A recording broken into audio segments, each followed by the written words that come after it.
Olá, pessoal, tudo bem? Aqui é o professor Alisson e hoje nós falaremos sobre a vegetação brasileira. Bom, para início de conversa, a gente tem basicamente duas formas de classificar o nosso tipo de vegetação aqui no Brasil.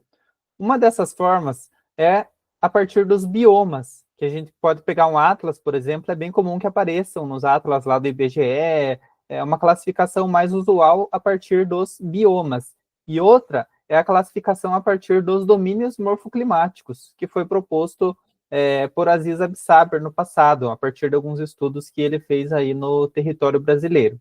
Então, os biomas brasileiros, eles são unidades ecológicas que elas vão considerar características próximas em relação à flora, ou seja, a vegetação em si, e em relação à fauna, de animais que vivam também naquele tipo específico de vegetação.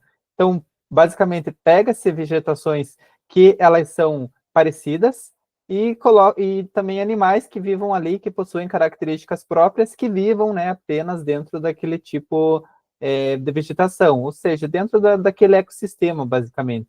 Então, ele é um foco muito mais voltado para as ciências biológicas em si, do que para a geografia. Na geografia, utiliza-se também os biomas, eles são muito, muito úteis para compreensão de aspectos naturais, de vegetação, por exemplo, mas essa classificação, ela vai se tratar também de outros aspectos ecológicos relacionados à fauna, que é muito mais característica, por exemplo, dos estudos nas ciências biológicas do que da geografia em si.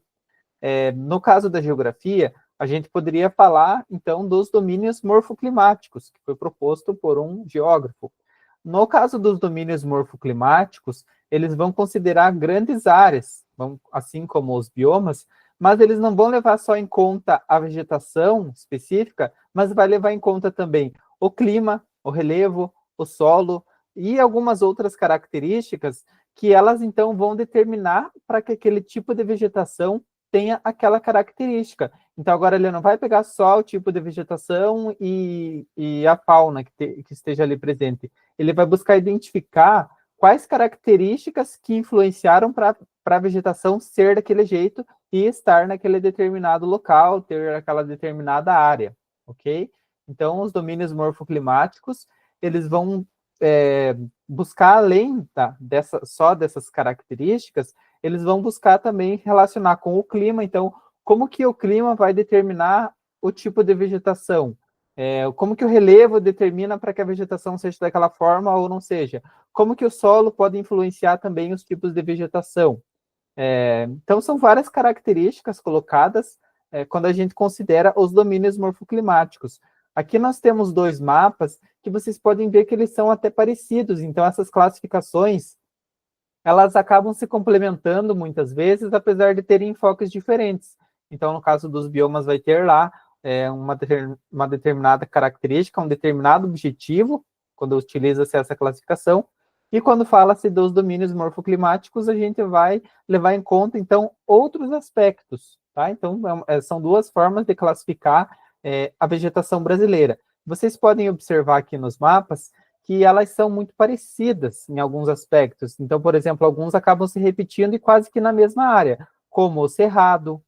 Daqui a pouco eu vou falar um pouquinho mais sobre as características dessas vegetações. Então, o cerrado aparece aqui e aparece nos domínios morfoclimáticos também. A Amazônia aparece nos biomas e a Amazônia aparece nos domínios morfoclimáticos. A Caatinga aparece nos biomas e aparece nos domínios morfoclimáticos. Okay? Então, algumas são parecidas, assim, o Pampa. Então, o Pampa vai aparecer nos biomas e vai aparecer também aqui nos domínios morfoclimáticos com o nome de pradarias. Okay? A Mata Atlântica vai aparecer com o nome de mares de morros. Além disso, nos domínios morfoclimáticos, mostra-se na região sul a Mata das Araucárias, que não mostra nos biomas, que considera tudo como bioma da Mata Atlântica, e vai aparecer também o Pantanal. Então, aparece o Pantanal nos biomas. Então, aqui a gente pode ver, eu vou falar um pouquinho mais sobre o Pantanal, que ele acaba não sendo mostrado nos domínios morfoclimáticos. Então, não vai ter aqui uma classificação chamada Pantanal.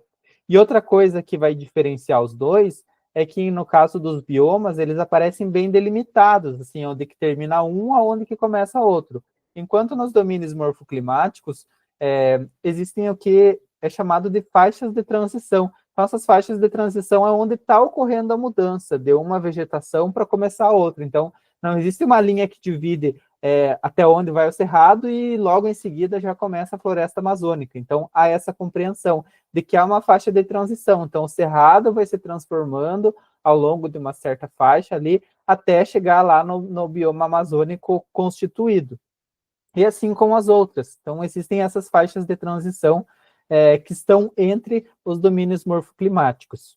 Ok? Então, nessa aula específica, eu vou falar sobre os biomas, que eles são mais conhecidos, acabam sendo mais cobrados também em provas de maneira geral, mas vocês podem dar uma pesquisada também sobre os domínios morfoclimáticos e as suas características, ok? Então, nessa aula específica, a gente vai falar um pouquinho dessa diferença e sobre os biomas. Eu vou destacar alguns aqui dos biomas com algumas características que são assim mais cobrados em provas que vocês façam no futuro. Então, essa classificação dos biomas, ela aparece muito nos mapas e atlas do IBGE, por isso que eu quis destacar ela para vocês, e ela coloca, então, que o Brasil possui 6 biomas terrestres: a Amazônia, o Cerrado, a Mata Atlântica, a Caatinga, o Pampa e o Pantanal. Como eu falei para vocês, vai levar em conta aspectos ecológicos e da biodiversidade, da flora, por exemplo, ok? Então, aqui nesse mapa a gente consegue ver, então, como que eles estão distribuídos, a floresta amazônica sendo um dos maiores aqui, né, é o maior em relação ao território brasileiro, abrange o território de outros países também, então, aqui está mostrando o mapa do Brasil, mas esses biomas, alguns deles acabam transcendendo para territórios de outros países. Aí nós vamos ter o Cerrado, nessa região mais central do Brasil, a Caatinga, na região nordeste, tá? Então, o nosso bioma exclusivo, digamos assim, é a Caatinga, que ela está só aqui no território brasileiro.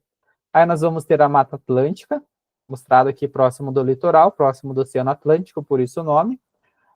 O Pantanal, também não pega área somente do Brasil. E o Pampa, na região sul, lá no estado do Rio Grande do Sul. E vou falar um pouquinho de cada um desses biomas.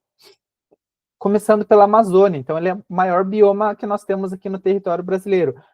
Abrange quase 50% do território, e as características da vegetação da Amazônia, então ele possui uma floresta densa, uma floresta alta, uma floresta bem fechada, uma floresta muito alta, com árvores que podem passar de 60 metros de altura, por exemplo, então as copas são extremamente altas, e conta com uma alta biodiversidade, inclusive tem espécies que ainda nem foram catalogadas. Então, tem espécies que ainda estão sendo catalogadas por pesquisadores. Talvez tenhamos outras milhares de espécies na floresta amazônica que elas nunca foram descritas aí em pesquisas científicas. Tá? Então, ainda talvez a gente não conheça.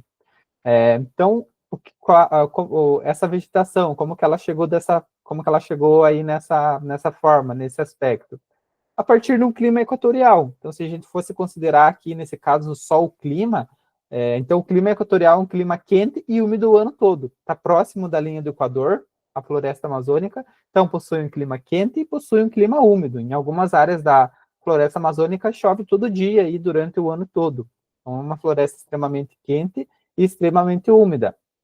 É formada, a maior parte dela, numa área de planície, então uma área mais plana, assim, os rios eles fazem bastante curvas, e nas épocas de cheia, esses rios acabam transbordando e ocupando grandes áreas da floresta também. Okay? Então é comum ver assim, imagens das pessoas daquela região andando com os barcos no meio das árvores, porque é na época de cheia. Então as casas também, as pessoas erguendo as casas, quem mora próximo dos rios da floresta amazônica. Então, é comum a gente observar aí essas imagens nessa época de cheia. Então, o rio enche bastante e acaba ocupando boa área da floresta, e depois ele acaba recuando ao seu leito normal. Algumas pressões, né, que essa floresta amazônica ela vem passando. Ela é uma das mais preservadas no contexto do território brasileiro, mas ela ainda está sendo bastante desmatada. Ela é bem preservada porque ela é muito grande. se for considerar o território. Mas ela passa por pressões de desmatamento, em certos momentos o desmatamento aumenta, em outros momentos o desmatamento diminui. Nós temos também a questão da mineração, que acaba sendo um grande problema, que foi até destacado alguns anos atrás, no início de 2023, a questão do desmatamento na terra dos Yanomami, falou-se bastante na TV, as queimadas e o avanço agropecuário, né? Queimadas justamente com esse objetivo, de queimar a floresta mesmo para dar outras utilizações, principalmente o avanço da agropecuária. Então, com a plantação de pastagens e depois outras atividades voltadas à agricultura. Então, está tendo um avanço dessas atividades sobre a floresta amazônica.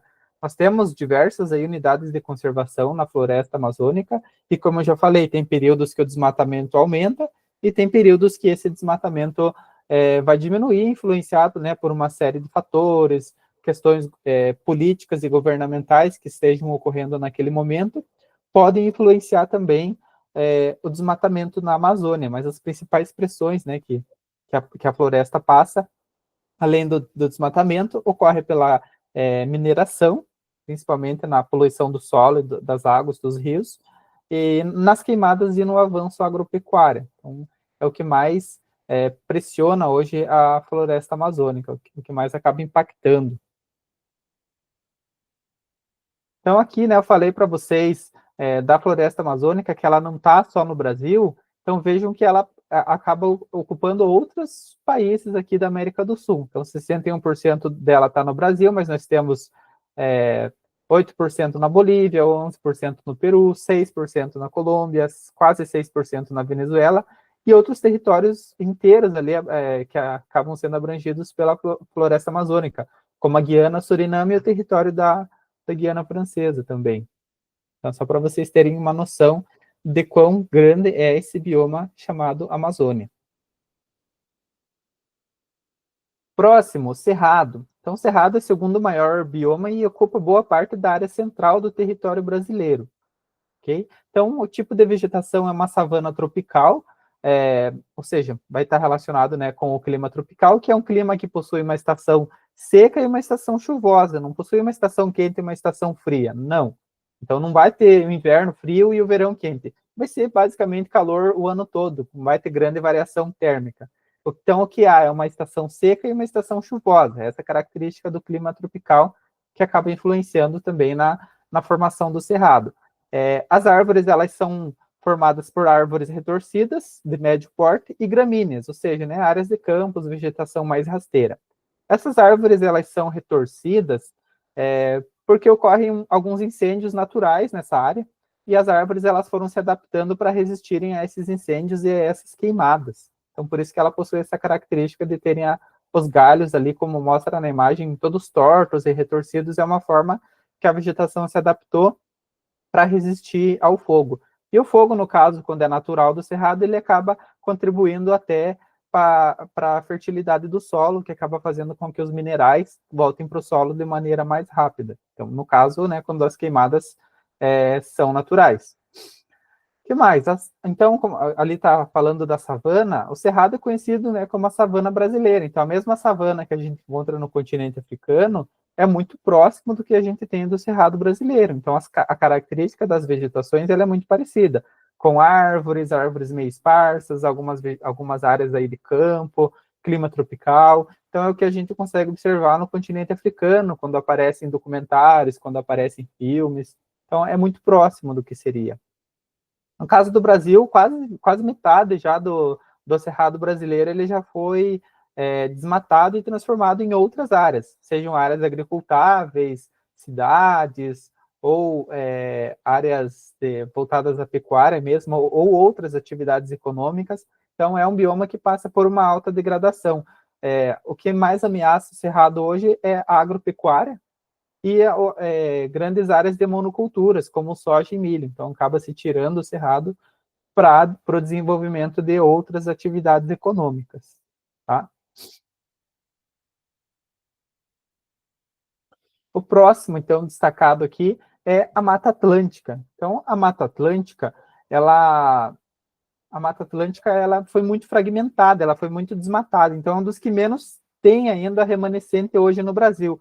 Aproximadamente 10% da Mata Atlântica está preservado. Então, os outros aí, quase 90%, eles já foram devastados, não existem mais. Por quê? Logo que os portugueses chegaram no Brasil e iniciam a colonização, eles chegam na Mata Atlântica. Então, eles chegam pelo litoral, vão chegar na Mata Atlântica. Então, exploraram o pau-brasil, depois desenvolveram outras atividades econômicas, surgiram as primeiras cidades, e até hoje a maior parte da população brasileira está concentrada nessa região da Mata Atlântica. Praticamente a metade da população brasileira está concentrada nessa faixa aí próxima do litoral, que pega, logicamente, a área da Mata Atlântica. Então, ela acaba sendo muito pressionada por rodovias, ferrovias, cidades, indústrias, outras atividades econômicas, agropecuária, enfim, acaba sendo uma das mais devastadas justamente por causa dessas questões. Nos remanescentes que nós temos, é uma vegetação densa e úmida com grande biodiversidade. Mas aonde que a gente pode encontrar ainda os principais remanescentes da Mata Atlântica no Brasil hoje? Nas regiões serranas, do estado de Minas Gerais, ali, Rio de Janeiro, São Paulo, Paraná, Santa Catarina, né, nas regiões serranas, Serra do Mar, principalmente. No estado do Paraná, nós temos grandes remanescentes ainda de Mata Atlântica na região da Serra do Mar. Então, graças até a esse relevo de difícil acesso, essa vegetação acabou sendo preservada. Hoje em dia existem áreas de conservação, unidades de conservação nesses locais, para garantir que esse restante de Mata Atlântica não seja devastado e essas áreas sejam utilizadas para outras coisas. Então, ela vai desde um clima tropical úmido, lá na região do Nordeste, até um clima mais subtropical lá na região Sul. Então, o que vai determinar ela, assim, não é muito o tipo de clima. Então, é o tipo de clima, mas ele é um clima muito mais influenciado pelo Oceano Atlântico do que por outras características desse clima. Então, como ele é muito característico, porque ele está próximo do Oceano Atlântico.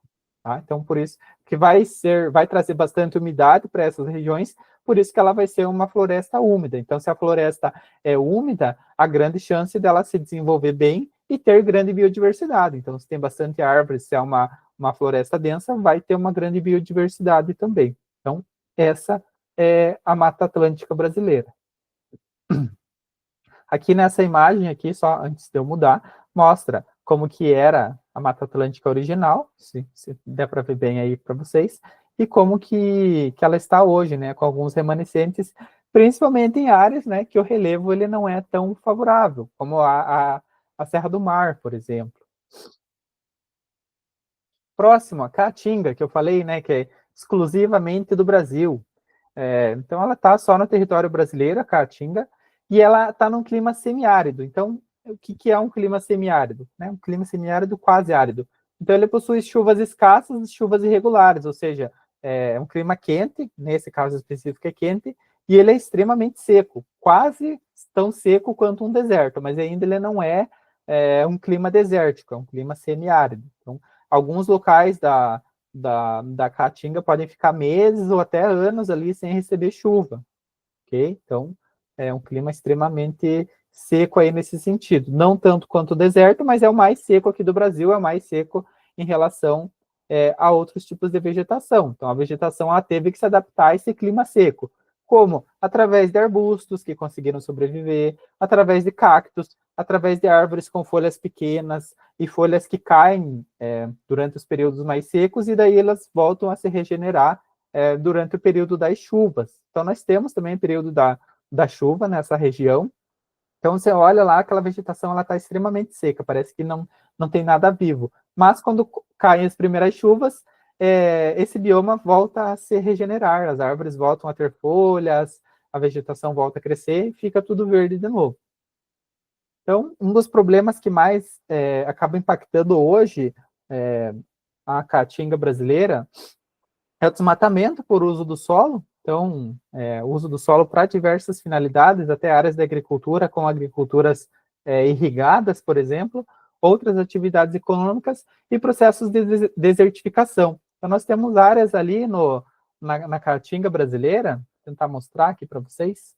em regiões, por exemplo, entre a Bahia aqui e o estado de Pernambuco, que nós temos áreas extremamente secas, que eles já estão até considerando como um clima árido, tá? Como um clima de deserto. Então, nós, talvez, nos próximos anos, nas próximas décadas, nós até tenhamos outra classificação de biomas, ou de climas, que coloque ali o clima árido, o clima desértico, como presente no Brasil, tá? Graças a mudanças climáticas e outras coisas.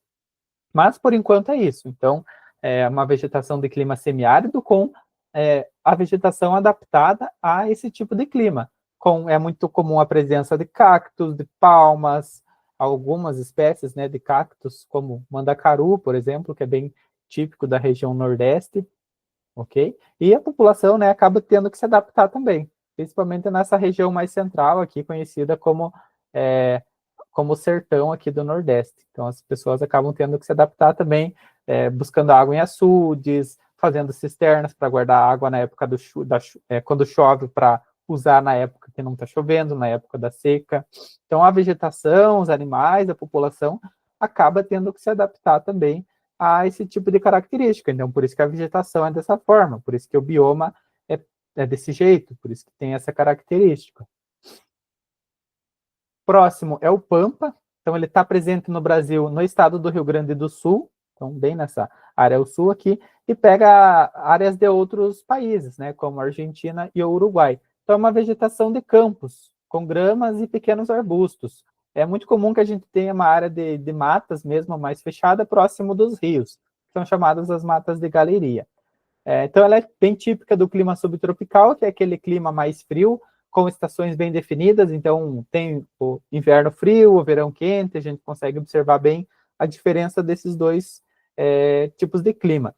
Então, principal característica mesmo da vegetação é essa vegetação de campos, essa vegetação mais baixas aí, podem ser chamadas em alguns locais, em alguns momentos, de estepes e pradarias, ou mesmo de campos, como eu já mostrei para vocês, pode ser chamado apenas de campos, e é o nosso Pampa, aqui no Brasil. Então, as principais ameaças hoje são mesmo relacionadas às atividades humanas, como a pecuária e a agricultura mecanizada, que o Pampa, alguns locais, eles possuem um solo muito frágil, um solo muito arenoso, então, quando você acaba utilizando maquinários, acaba tendo um grande impacto negativo sobre esse solo. Tá? Então, seria uma das pressões também. Então, a agricultura, né, ela, nesse caso aqui, ela acaba sendo uma pressão também sobre o bioma Pampa, ok? E aqui uma imagem aqui para mostrar como que é a característica, né, desse Pampa. Então, é importante pensar que o Pampa não é só as árvores que estão lá próximo do rio, mas os campos também. Então, os campos também devem ser preservados. Então, aqui também é um bioma específico, também tem uma característica específica que precisa ser preservado também, precisa haver uma conservação sobre os campos, não só sobre as árvores, lá sobre as florestas mais altas e mais densas, mas na Caatinga, no Cerrado, no Pampa também nós temos vegetação típica que também necessita aí de políticas públicas, políticas ambientais voltadas à sua conservação.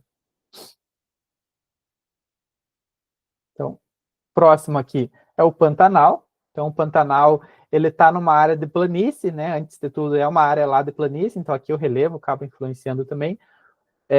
Uma área de planície com chuvas que acontecem ali numa certa época do ano. Então, dá para dizer que há uma planície que ocorre em enchentes sazonalmente, ou seja, num certo período do ano que vai se repetir no próximo ano e tudo mais, que acaba alagando essa área. Então, uma certa época do ano, essa área é alagada, depois essa área, os rios, né, acabam voltando ali para o seu leito, então, porque é um clima tropical. Então, tem a estação seca e a estação chuvosa nesse clima tropical aí. Então, ele não é um cerrado, por exemplo, ali por causa da planície, que tem aquela característica. Então, tem a presença de campos também, tem a presença de árvores, um pouco ali até parecido com o cerrado, mas tem essa característica própria de ser uma planície que alaga, né, numa certa época do ano.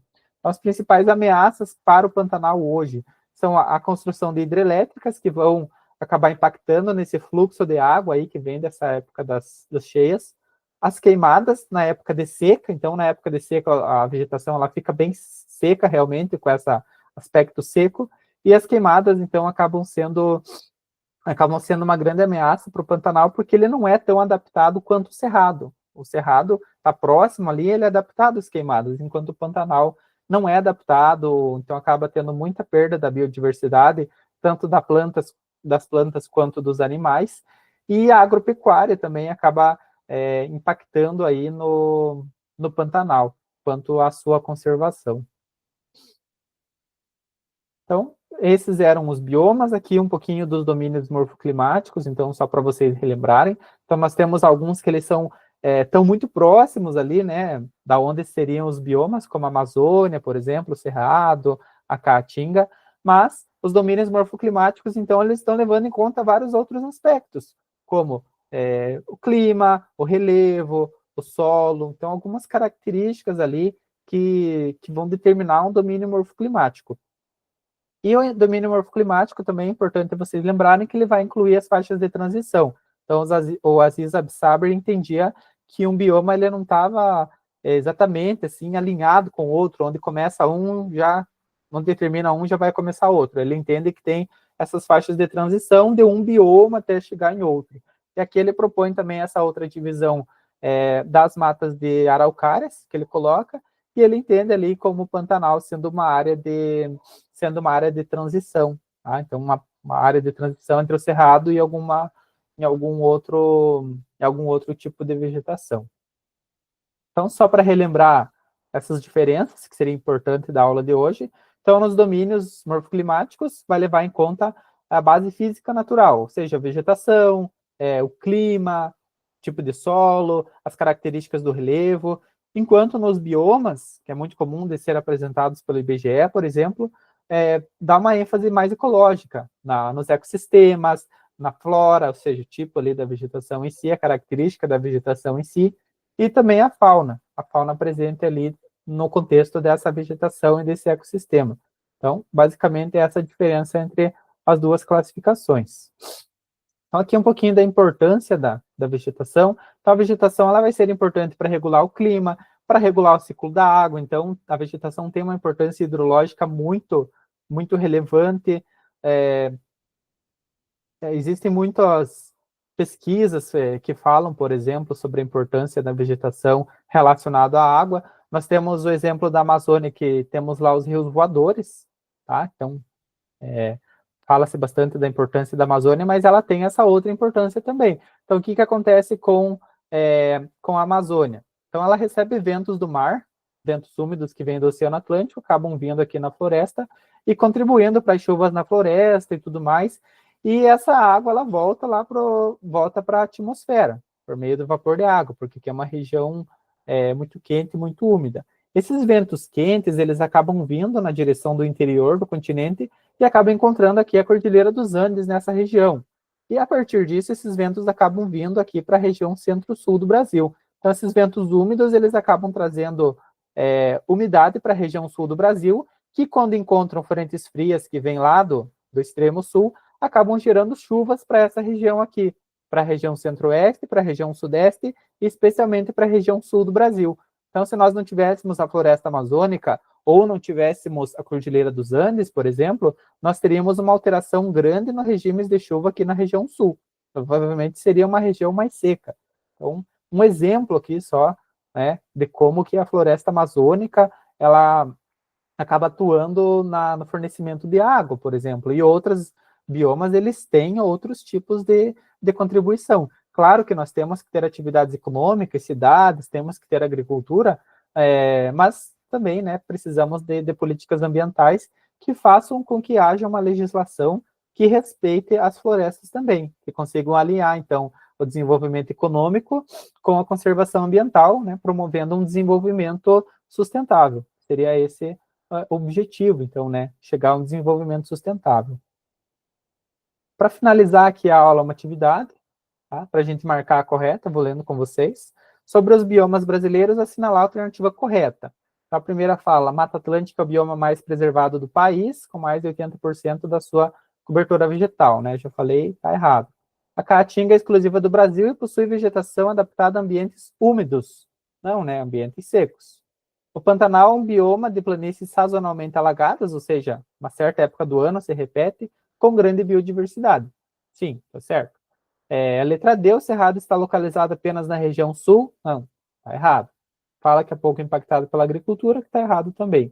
E fala que o Pampa apresenta vegetação densa de florestas tropicais e clima equatorial. Não, o Pampa está lá no sul, de clima subtropical, então não é clima equatorial. Então aqui mesmo seria a resposta correta, a letra P.